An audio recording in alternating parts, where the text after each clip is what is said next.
Hello student, welcome to my channel Arun's Physics Portal. In this lecture, I will be talking about the construction, working and the use of Zener diode in voltage regulator circuits. The complete note of this topic is provided here for your convenience. I hope you enjoy going through it. Now let us come to the topic. Zener diode is a silicon PN junction diode. It differs from ordinary PN junction diode in the sense that it is optimized for operation in the reverse breakdown region. इसका उपयोग हम reverse voltage लगा के ही करते हैं mostly. Whereas the ordinary PN junction diode is never intentionally operated in the breakdown region because of the possible damage to it. दूसरी बात, silicon diode भी हो सकता है और डायोड हो सकता है बना हुआ हो जर्मेनियम का. दोनों की दो प्रॉपर्टी है. सिलिकॉन डायोड्स जो हैं उनका पीक इनवर्स वोल्टेज ज़्यादा होता है. What is peak inverse voltage? The peak inverse voltage is the maximum reverse voltage that can be applied across a diode without damaging it. तो सिलिकॉन डायोड का peak inverse voltage ये रफली 1000 volt होता है, whereas the peak inverse voltage of a germanium diode is only around 400 volt. एक और बात क्या है, सिलिकॉन डायोड जो है इससे हम 200 डिग्री सेंटीग्रेड तक इसका हम उपयोग कर सकते हैं, whereas a germanium diode can be used only up to a temperature of 100 degree centigrade. इससे पहले कि हम बात करें कि डायोड का ब्रेकडाउन कैसे होता है, ये ज़रूरी है कुछ बातों को ध्यान में रखना और जानना जो डायोड से संबंधित हैं. तो आइए हम पहले इसकी बात करते हैं.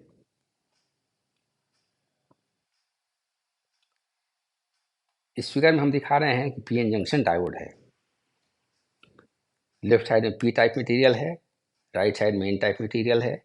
दोनों के बीच में एक आपका डिप्यूजन लेयर है जिसमें सिर्फ इमोबाइल आयंस हैं.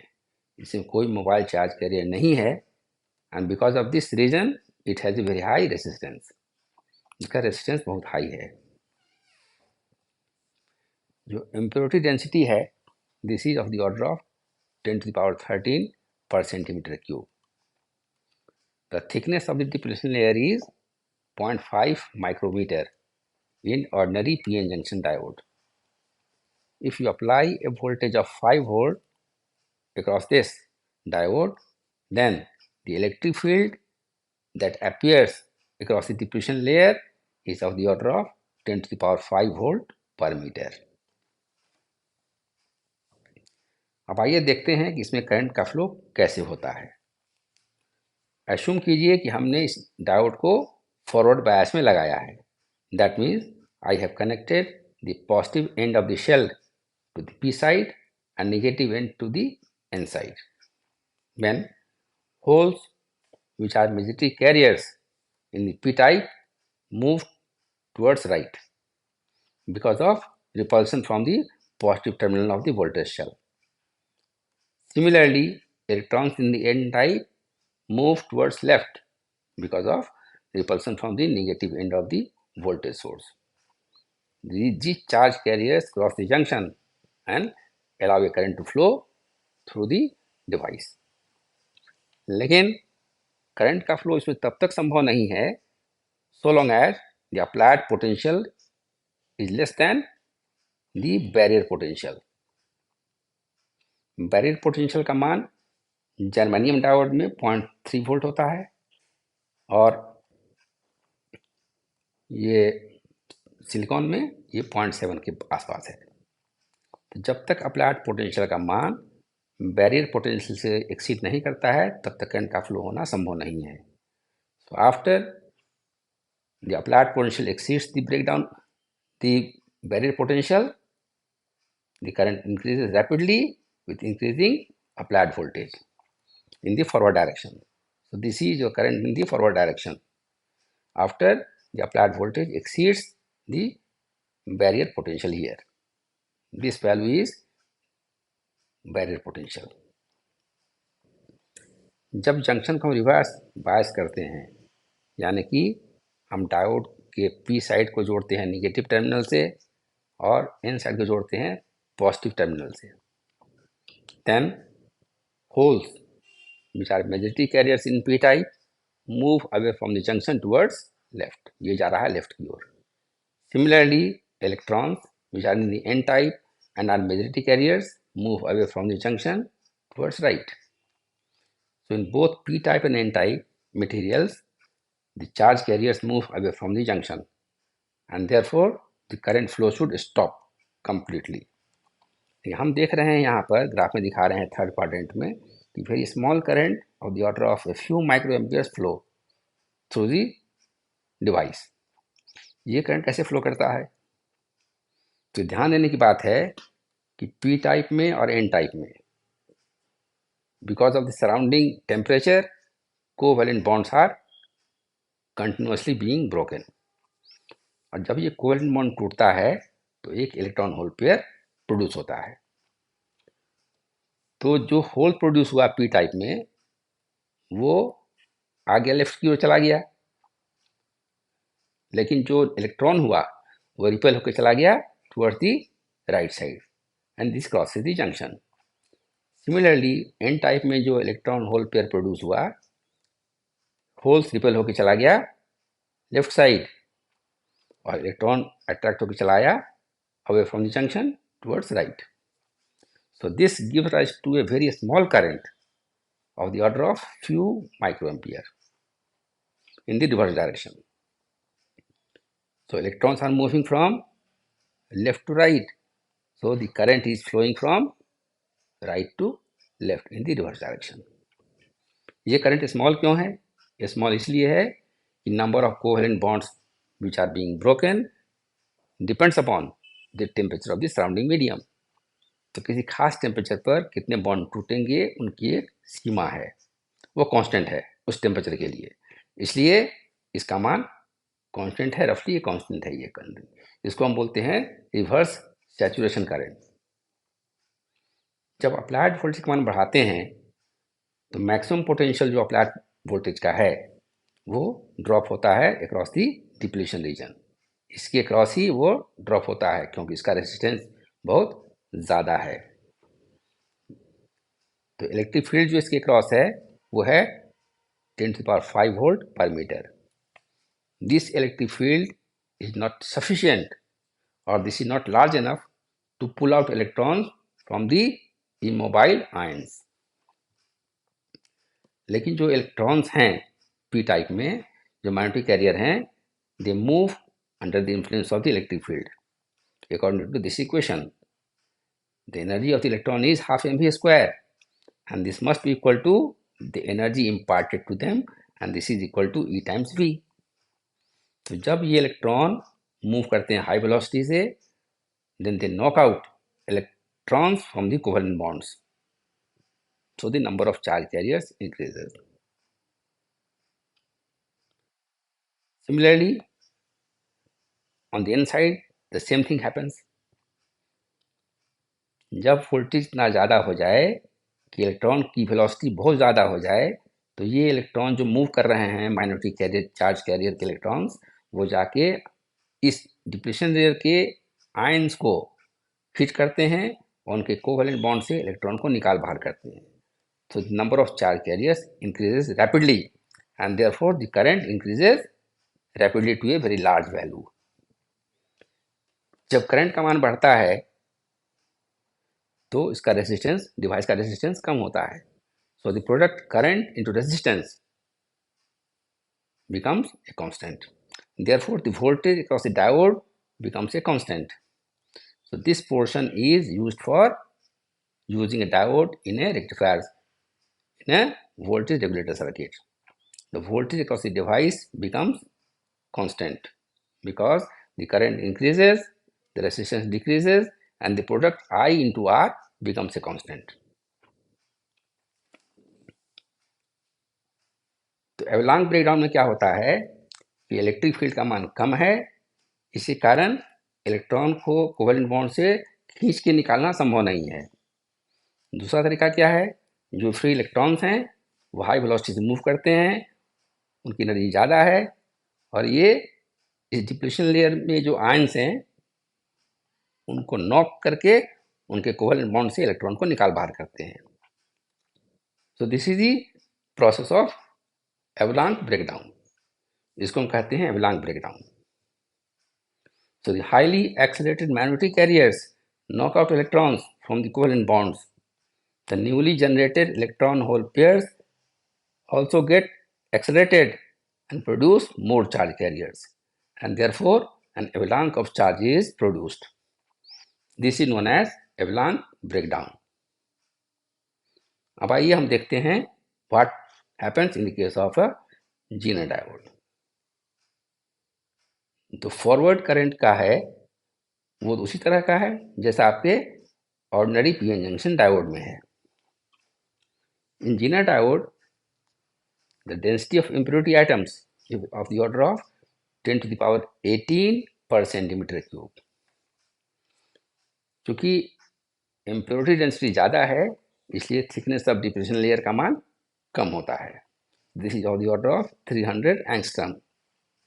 If you apply a voltage of 5 volt across a Zener diode, then the electric field across the depletion layer is 10 to the power 8 volt per meter.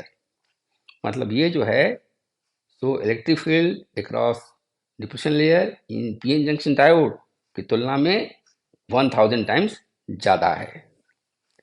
तो this high electric field pools out electrons from the covalent bonds in the depletion layer. तो दोनों में charge carrier की संख्या बढ़ती है, या वो एवलांक मल्टीप्लिकेशन हो या जीनर ब्रेकडाउन हो, दोनों में चार्ज की संख्या बढ़ती है, लेकिन दोनों का कारण अलग अलग है। एवलांक ब्रेकडाउन में high velocity electron knock out electrons from the covalent bonds, whereas in the case of Zener breakdown, the high electric field pulls out electrons from the covalent bonds. So even though the result is the same, the processes are different. So this is how breakdown takes place in a diode. Zener diode को हम इस तरीके से represent करते हैं symbolically. On the left side this is anode, on the right this is the cathode.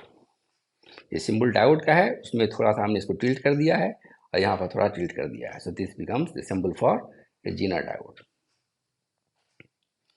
जो conventional diode हैं PN junction diode, उसको हम रिवर्स बायस में यूज नहीं करते हैं क्योंकि उसके डैमेज होने की संभावना ज़्यादा है।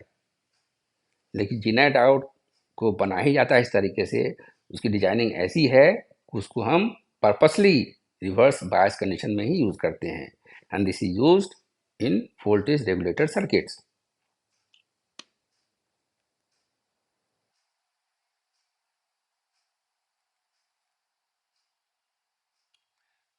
देखिए ये फिगर है Zener diode shunt voltage regulator. ये हमारा इनपुट वोल्टेज है, उसको हम मान लिया कि ये 50 वोल्ट है। We have Zener diode and this is the load resistance. This is RS resistance here, this is of 1 kilo ohm and this is RL. जब जीनर के क्रॉस वोल्टेज कांस्टेंट होगा ये तभी संभव है जब जीनर डायोड हमारा ऑन स्टेट में हो, मतलब जीनर डायोड ब्रेकडाउन हो गया हो। तो ये करंट I फ्लो कर रहा है RS से, इसका एक पार्ट जा रहा है जीनर डायोड से होके और एक पार्ट जा रहा है आपका लोड रेजिस्टेंस से। So I equal to IZ plus IL। तो जीनर डायोड का ऑन होना जरूरी है यदि उसे वोल्टेज को रेगुलेट करना है। अब देखिए कि RL की किस वैल्यू के लिए जीनर डायोड रेगुलेटर में प्रॉपर्ली काम कर सकता है। What should be the minimum value and what should be the maximum value of load resistance RL for which this circuit will work as a voltage regulator circuit.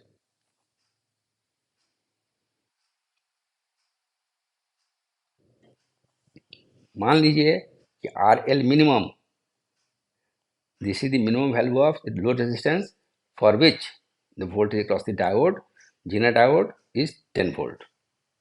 मान लिया Zener diode का breakdown voltage 10 volt का है, तो चूंकि diode और resistance, load resistance दोनों लगे हैं पैरेलल में, जो पोटेंशियल डायोड के क्रॉस होगा वही पोटेंशियल लोड के क्रॉस भी होगा। तो यदि Zener डायोड का ब्रेकडाउन वोल्टेज 10 वोल्ट है, तो we have VL equal to VZ by voltage divider rule. This is equal to RL minimum upon RL minimum plus RS into VS। तो इसका ब्रेकडाउन वोल्टेज है 10 वोल्ट का, उससे कम होने पर ये ऑपरेशन नहीं कर पाएगा, ये वोल्टेज को रेगुलेट नहीं कर पाएगा। So I take VZ equal to 10 volt, this is RL minimum divided by RL minimum plus 1000 into 50. 50 is the input voltage here. If you solve this, this gives you the value of RL as 250 ohm. Load resistance का minimum मान 250 ओम होना चाहिए। इतना होने पर ही Zener diode जो है so voltage regulator circuit में ऑपरेट कर सकता है प्रॉपर्ली। तो यदि ये रेजिस्टेंस हमारा मिनिमम है, तो current through the load resistance will be maximum. कितना करंट मैक्सिमम होगा? This is IL, this is VZ upon RL minimum. VZ का मान है 10 वोल्ट, RL का वैल्यू है 250 ओम minimum, so this is 40 milliampere. So maximum load current is only 50 milliampere. So voltage across the output, कितना voltage होगा output के cross में?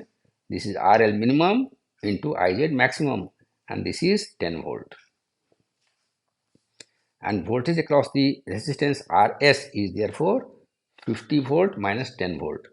10 volt आ गया लोड के क्रॉस और 50 volt अप्लाई किए हैं, इसलिए जो डिफरेंस है that is the voltage that drops across the resistance RS. This is 40 volts, and hence the current through the resistance RS is 40 volt by 1 kilo ohm, and this is 40 milliampere. तो total current flow कर रहा है, supply हो रहा है voltage source से 40 milliampere, and the total current flows through the load resistance. Therefore, no current flows through the Zener diode, but the voltage across it is 10 volt. तो this is value of minimum value of load resistance. अब देखते हैं कि इसका maximum value क्या हो सकता है लोड रेजिस्टेंस का। देखिए IZ is equal to IS, IL is equal to IS minus IZ। तो जब IZ का मान मिनिमम होगा तो IL का मान मैक्सिमम होगा। तो minimum current will flow through the load resistance if IZ is maximum. यदि IZ मैक्सिमम है तो IL मिनिमम होगा। जब मिनिमम होगा IL का मान, तो RL का मान होना चाहिए मैक्सिमम। तो RL maximum is VZ upon IL minimum. So this is 10 volt upon minimum value is 10 milliampere. So this is 1 kilo ohm. So the circuit shown in this figure will have an output voltage of 10 volt for all values between 250 ohm and 1 kilo ohm. यदि load का मान 250 ओम और 1 kilo ohm के बीच में है, तो this Zener diode will act properly in a voltage regulator circuit, provide an output voltage of 10 volt constant, whatever be the fluctuation in the input voltage. तो हमने ये माना है इस एनालिसिस में Zener diode का रेजिस्टेंस जो कंडक्ट कर रहा है वो 0 है। यदि ऐसा नहीं भी है तो हमारे रिजल्ट में बहुत अंतर नहीं आने वाला है। तो यहाँ फिगर में दिखा रहे हैं आपको हम, this is the graph that shows the load resistance, output voltage versus load current.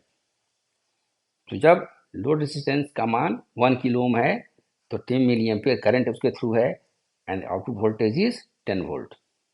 Similarly when the load resistance is 250 ohm, the current through it is 40 milliampere, and again the output voltage is 10 volt.